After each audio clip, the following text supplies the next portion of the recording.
सैयदन जे सदते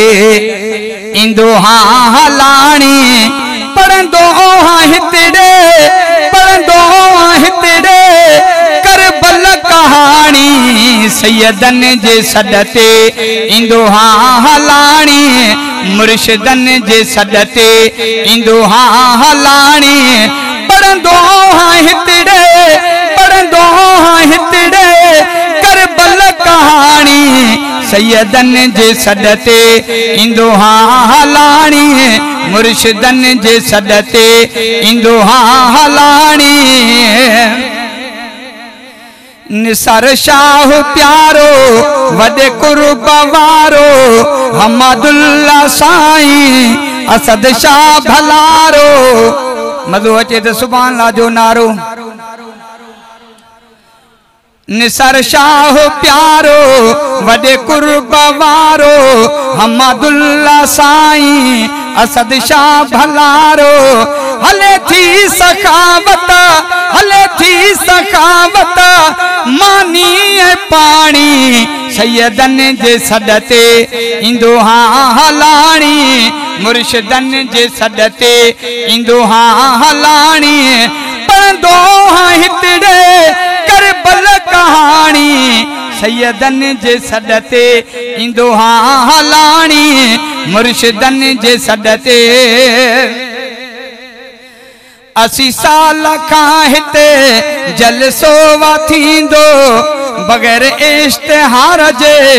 अवाम आहे ईंदो असी साल खां हिते जलसो थींदो बगैर इश्तिहार जे अवाम ईंदो लक्यारी सैयदन सां आयारी पुराणी सैयदन जे सदते इंदो हाँ हलाणी सैयदन जे सदते इंदो हाँ हलाणी पढ़ंदो हाँ हितड़े करबल कहानी सैयदन जे सदते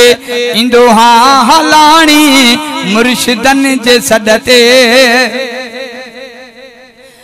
दारुल फजल हिते दीनी इदारो सवे मुसाफिर पढ़न प्या हितड़े तैयारो दारुल फजल हिते दीनी इदारो सवे मुसाफिर पढ़न था यारो दस्तगीरी दरगाह मंजिलिया माणी मुर्शिदन जे दरते इंदो हाँ हलाणी सैयदन जे दरते इंदो हाँ हलाणी पढ़ंदो हाँ हितड़े करबल कहानी सैयदन जे सदते इंदो हाँ हलाणी मुर्शिदन जे सदते ओरे परे खां आलिम अचन था ना तो ख्वान सिंध जा ना तू पढ़न था ॿुधण वारा दिल सां सुभान अल्लाह चवन था अॻियां त मजबूरी खां चवंदा सुभान अल्लाह पोइ जो चप बि नथो चुरे ओरे परे खां आलिम अचन था ना तो ख्वान सिंध जा ना तू पढ़न था दही मुहर्रम थे थी गजानी सैयदन जे सदते इंदो हाँ हलाणी मुर्शिदन जे सदते इंदो हाँ हलाणी धनी बख्श चाचड़ आया नक्श बंदी सिलसिलो वसाग्यो आयूं दियो बंदी धनी बख्श चाचड़ आया नक्श बंदी सिलसिलो वसाग्यो आयूं दियो बंदी सैयद जी महफिल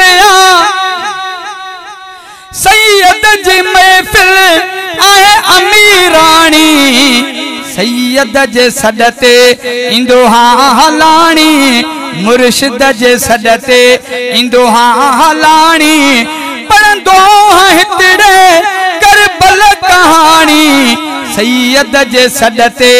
इंदो हाँ हलाणी मुर्शिद जे सडते इंदो हाँ हलाणी। अस्सलाम वालेकुम।